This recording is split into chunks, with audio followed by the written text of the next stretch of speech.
Talked a lot about a lot of NHL lately. A lot of NHL, yes. Lots of news going around the league. Bunch of news going around the NHL. It's an interesting time right now. Season just kicked off, but there's definitely news coming out of the NHL. So there is.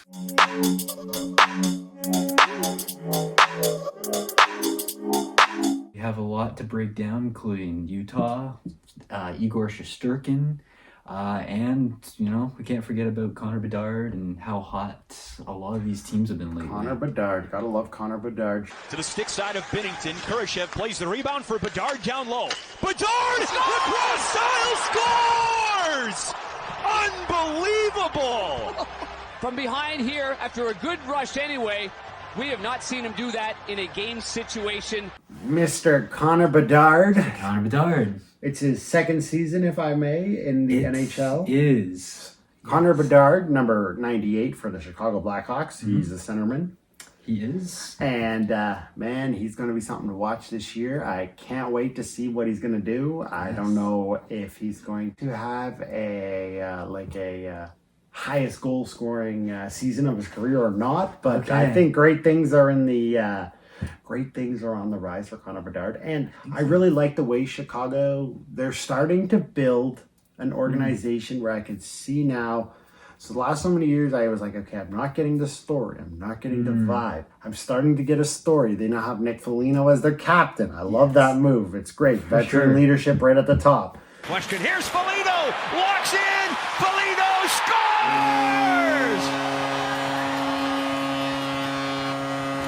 They've got Connor Bedard.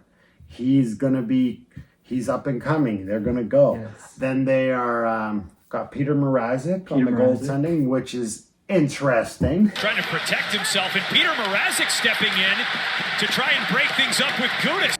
No, I think Chicago is an up-and-coming team, and I don't know if they'll make the playoffs this year, but they're going in a direction where I'm like, okay, I'm starting to see a story come together. I'm starting to see a plan. They have a captain. And then give it 3 or 4 years, and Bedard will become the captain. Absolutely. That's going to happen. Yeah. And the building blocks are there. It's like they're starting to build. And give it 2 years, and Chicago will be well on their way. And give it 4 years, and they'll be a cup contender again. Chicago, I think, their management has been very successful. It's been very responsible, and as much as I think any Chicago Blackhawks fan wants to see Bedard as the captain right now, they've definitely taken that leadership to Foligno first, and then moving towards the future. Yes, I mean, I think you're going to see similar to what happened in Toronto, right? Like Tavares, a great player, and Foligno, another great player, given the captaincy. They'll have it for 3, 4, 5, maybe more seasons, and then they will pass the torch to Bedard, and I think it really will work out. We even got some, shall I say, stranger danger, but not stranger. More like Ranger danger. Because the Rangers are in danger because of Shesterkin rejecting their contract that they offered him. They offered him the highest salary to be paid to a goaltender in the NHL, and he turned it down. So we'll see what happens there. Where does it go from here right now? That's an awful lot of money. It was an $88 million contract for 8 years. Yes, quite a bit of money, but has turned that down, so we'll see. Not only one of the marquee NHL franchises, but one of the marquee franchises in the world of sports, playing at the world's most famous arena. Now, all of that to say, I love Shesterkin. When I look at this now, for Igor Shesterkin, could he perhaps go to another market, maybe, if that's what he wants to do, and maybe get a bit of a higher number? Perhaps, right? Perhaps he could get maybe into the 12s with another team. But I look at this. He's perfect for Broadway. Broadway's been great to him. The organization believes in him. He believed in them. He's comfortable here. The fans love him here. They're a Stanley Cup contending team. They're a cap spending team. He has his position. The Rangers have theirs. I wouldn't be surprised if they're able to find some common ground sooner rather than later and get this thing done. He's an RFA, so technically another team could come in, offer him money. Yes. However, they offered him a whack ton of money, so I don't know how many more teams could really say, we're going to offer you more than that. That's a lot of money. That is a lot of money. And the Rangers do have the right to match that with an offer sheet. I don't know. I wonder if maybe because they clearly didn't work on 8 years on a long-term deal. I wonder if they look at doing a short-term deal can give him more money, but maybe more money year per year and more money over a long period of time. I agree. So that might be an option where they can come to an agreement. Mm-hmm. I don't know. Have you been watching the Rangers much? I mean, I follow them a bit. Has Shesterkin been playing, unlike Jeremy Swayman, who wasn't playing for the team? So Shesterkin is playing. He's able to stop it. Back come Canadians, 2-on-1. The pass across. Saves Shesterkin. He stops Slavkovsky. On the Swayman front, though, this now being the Boston Bruins, he came to an agreement with the club. Yes, he did. And he ended up signing with the Bruins, continuing his career in Boston. And what are we expecting from Swayman this season? And then in front of the Bruins, now a little conversation going on between Suzuki and Swayman. There's your exchange. No harm, no foul. I'm expecting great things. I don't know what I'm expecting from the Boston Bruins. I think that they will be a force to be reckoned with in the Atlantic Division, and I feel like we're seeing the Tampa Bay Lightning on a little bit of a rebuild, so I don't know if they'll be as much of a threat as they has been in the past, but I feel like the Boston Bruins will be there. Yes. You'll have your Toronto Maple Leafs, and you'll have your Florida Panthers. So it'll be interesting to see what happens there. But overall, I think that Jeremy Swayman is going to be a stud for the Bruins, like he's always been. William Nylander draws. Oh, it banged off Witherspoon and Swayman. One last stop. Dying seconds, clock ticking. And what a save. It'll be interesting, speaking of Swayman, to see what his partner, who got traded last year, Jonas Ullmark. Yes, what happens, what he can do for the Senators, because he was very good too for the Boston Bruins. So what he can do for the Senators will be interesting to see. How do you think he's going to do with Ottawa this year? Very well. Actually, Ottawa, I think, is that team that you've got to watch out for, because I think they're going to surprise a lot of people, and I think they're going to push really hard to get into the playoffs. Linus Ullmark's a great starting goalie, and he should just run for mayor at this point. He can do no wrong from his time in Ottawa, from the way he speaks in the media to the temperament he carries around the dressing room, and of course to the performance on the ice.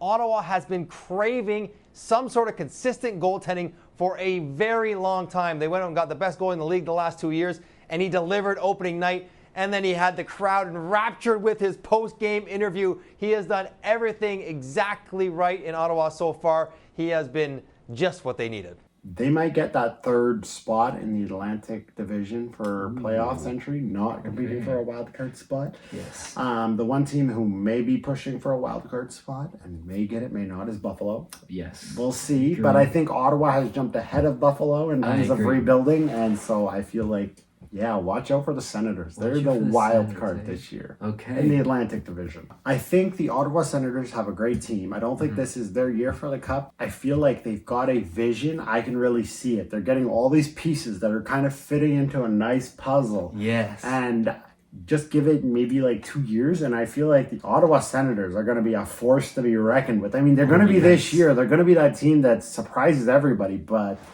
it's really coming along. I mean, they've got a stud of a goaltender in Jonas Ullmark now. I mean, it's a dream come true. You know, what better way than to play hockey in the Canada's natural capital? Yes. And they've got Tim Stützle. They've got Brady Tkachuk. They've got a lot of great talent in Ottawa, and they have a great new management and ownership group. They do. And there's some great news that they're just announced that they've come to an agreement on what kind of a stadium and how it's all going to work in downtown Ottawa, which will be great for the Senators. Because as we know, that's been a little bit of a problem, that they can't sell out their games, especially when they make it to the third round in the playoffs, which should be very easy to sell out the games. But because the stadium's in Canada, 40 minutes outside the city, it's a bit of a challenge. So that won't happen for a couple of seasons, but hey, when they get in that new rink, watch out. They're going to be contenders for the Cup. Absolutely. So. Something to look out for if you're an Ottawa Senators fan. Definitely something. Now, we had a little bit of a surprise from the new hockey club that just relocated from Arizona. The Utah Hockey Club has just been on a tear to start the season. They have been winning, and there's been a lot of excitement around the team. and they filled their stadium for their first regular season game against the Chicago Blackhawks at home. Utah was at home. They filled the stadium. They had the record beer sales, the most beer sales that like an NHL game in a long, long time. Okay. So no, the Utah Hockey Club is off to a great start, and I'm really excited to see what they can do. Back to him. They play catch, and his shot redirected in. Jack McBain on the doorstep ties it up. At the goal of the power play, Gunther moves it quickly down low. Schmaltz looks off a defender, walks it right into the blue paint. Rebound there, and Hayton scores. Kesselring coming in late, scores. So, with Schmaltz across the line, give and go. Keller scores. Wow. There's a vibe coming out of Utah that I didn't feel before, and it's like, we're here to play. We're Utah. Come on, guys, let's play a game and let's have some fun and see what we can do. Utah on the board first. Their first ever goal by number 11. I've been really impressed with this team that after coming out of a team that just couldn't, a market that just couldn't get their act together. And now it feels like a market where hockey is successful and it feels like it's fun. And to be honest, I was looking at the crowd at the Utah game. That looks like a rink, like a fun time. Like it looks like a party to go to a Utah game. And there's a lot to cheer about. And it's like one of those college rinks you go to. Yeah. Yeah. Yeah. And it will just get even better once they do the renovations at the stadium. It will be. I would love to go to a game where you have Utah playing Vegas. That would be a party. That would be I just fantastic. feel like that would be a party. I walked into the party. Like, because the first game at the Utah Arena looked like a freaking party. It was fun. It looked like everybody was having a great time, and Utah came out and they won. And no, there's a lot of excitement around this new Utah Hockey Club. It's really great to see, and it's great that they're off to a great start. And it is. Well, they went into the state of New York and they defeated both New York teams. Yes, they defeated the Rangers and the Islanders on the road. So no, I'm excited to see what happens here. I think this was a great move, and it's great that when teams relocate, they have success early. And if you're the NHL, you've got to be smiling right now. Like, this was a great move. It was a great move. I think I'm going to tune into a few of their games. I haven't seen a whole bunch yet, but I'm going to tune in because it's exciting to watch. It certainly is. When coming back to the Eastern Conference and Atlantic Division, a little concerning on the Joseph Wall side of things. Yes. Hasn't been in, struggling with some lower body injury. I've been hearing about that. But not a huge concern. Our goaltending has been pretty good so far, I gotta say. We seem to have a decent goaltending situation this year. Good. We just hope that Wall can get better and can be in the net, because we know injury has a thing with Wall and keeps him out quite a bit, but we want him in the net. You know, a veteran guy that's like serviceable, that can go in, can play minutes, and because there is that black cloud over Joseph Wall about his injuries, right? It's undeniable, but he can get the job done. So far, it's working out with Craig Berube as the head coach, and the Leafs are doing all right. They had a great game in Montreal. Unfortunately, came up short. Off with it. Back to Suzuki. Throws it across. Hudson feeds it from the score. Another fantastic game in Jersey. And gave it to Sheldon Keefe and the New Jersey Devils. That's right. And then welcomed in the Pittsburgh Penguins to town last night, who are always a really decent team every year, and got the W. Picked up and with speed, it's Marner slowed up. He's in. He scores! What a dash by Mitch Marner! And for the 9th consecutive year, the Maple Leafs have won their home opener. They did. Yeah, got the W against the Pittsburgh Penguins. So, Leafs are looking good so far. We'll see. It's a frustrating game to watch when you see them play the Montreal Canadiens, and it's like a one-goal game. One-goal game, nobody scores. The Leafs really did play really well hockey. Like, the Leafs really did play well, but Montreal just got that one goal and got their win of the first win of the season. But no, it's going to be good. It's going to be good. Going back to the Pittsburgh Penguins. Yes. Now, I've been hearing this across the league this weekend. Is this Sidney Crosby's last year? Wait, what? No. Okay. I don't think so. Okay. I think he plays two more seasons. And then I think he assesses. I think after 2 seasons, I think he maybe retires. This begs the question, do you think he will continue to stick around for what is clearly a transitional time in Pittsburgh, a rebuild if you'll go that far? Or do you think that he might say, I think I want to chase a cup one more time? What do you think, Billy? He's a legend in Pittsburgh no matter what he does. He's an icon if he decides to move on. But I think you could also see him sign a 1 or 2 more year deal after that. I think it just depends on what the Penguins are looking to do.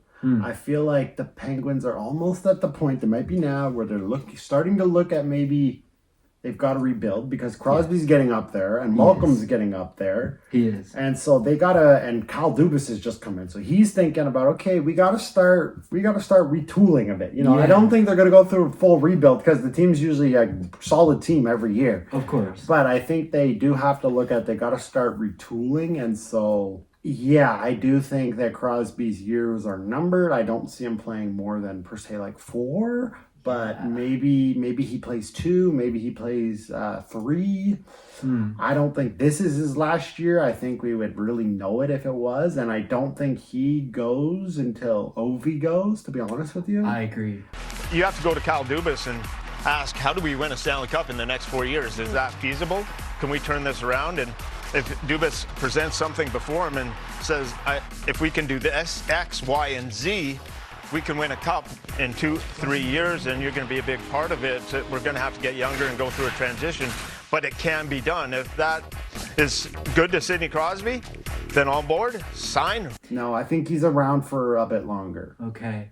Well, I think what we're starting to see maybe out of the Pittsburgh Penguins organization is maybe a little bit of Detroit Red Wings history where they want to kind of keep a lot of their veterans around as long as possible. Yes. You know, they kept around Pavel Datsyuk. That's right. Jimmy Howard. That's right. And so I think we're starting to see maybe a little bit from Pittsburgh in that way. Yes. Now, that's a great strategy if you have a team that can be great, like solid every year. And the Pittsburgh Penguins do have a team that's every year is competitive. Yes. They don't always make the playoffs, but they've always been a competitive team. It's not a team that you watch and they're like, oh, they're going to go out there and they're going to lose a whack of games this season. Yeah, they're going to have their losses, but they are going to make a competitive season out of it.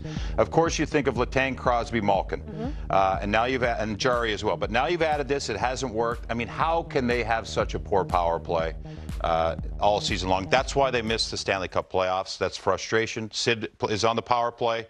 You know, it wasn't great for him there this year in helping that. But for Crosby personally, I think he's in the driver's seat to say, make it better, show me the plan that is going to get us into the playoffs, or he'll be moving on. I would love to see him win one more cup. And if his years are wrapping up, I think that they have to trade him some year to a contending team. Now, what do we see in terms of the Los Angeles Kings? Because we've seen a lot of Anze Kopitar and Drew Doughty. Yes, so Anze Kopitar... I've been a Kings fan ever since they picked Anze Kopitar in the first round of the 2005 NHL draft. Has been a solid, constant figure for that organization for years. And Drew Doughty, again, big presence, a solid blue line defender. Connects with Kopitar on the break. Kopitar scores! Quick strike capability. Head up first. Look, puck, and then shuttle. Just get it up the ice as quick as possible. Kopitar, head up. Tweeners. But they've also do have a bit of an up-and-coming group in Los Angeles. They've got like Quinton Byfield and a few others. So I've been happy to see how much, growth have been going into Los Angeles. I feel like the Kings are in their rebuild. I do. And I feel like they're trying to do sort of like Pittsburgh, keep veterans, but also retool. Yes. For sure. And I think they're going to be another competitive team this year and really make a push in the playoffs. I just don't know if they have it to make it to the Cup final. I don't see it this year, but I do think that in the West, out in the Western Conference, they're a force to be reckoned with, and Edmonton better be watching out. To Byfield, just down to Doughty, who scores! The Kings on the board. Attaboy, dude, that's it! Yeah, so no, it's been a great week in the hockey world. I mean, hey, things are not always going the way that we hope. You know what? It's keeping us on our toes. And there's some success stories and some not so successful stories. What an unbelievable play by Jonathan Quick. Still wondering how you make a save like that.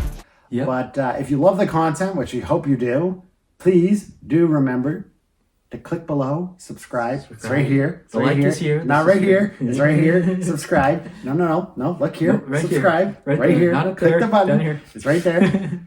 Share and tell all your friends about us. We'd really love for you guys to keep tuning in, and thank you so much for tuning in this week. And we hope you have a great week and hope to bring more hockey content to you. Absolutely. See you, everyone. Thanks so much. This Rink-Side episode credits NHL, NHL Network, Sportsnet, TSN, Toronto Maple Leafs, Montreal Canadiens, NBC Sports Chicago, Columbus Blue Jackets, New York Rangers, Boston Bruins, Ottawa Senators, Anaheim Ducks, Utah Hockey Club, and the Los Angeles Kings.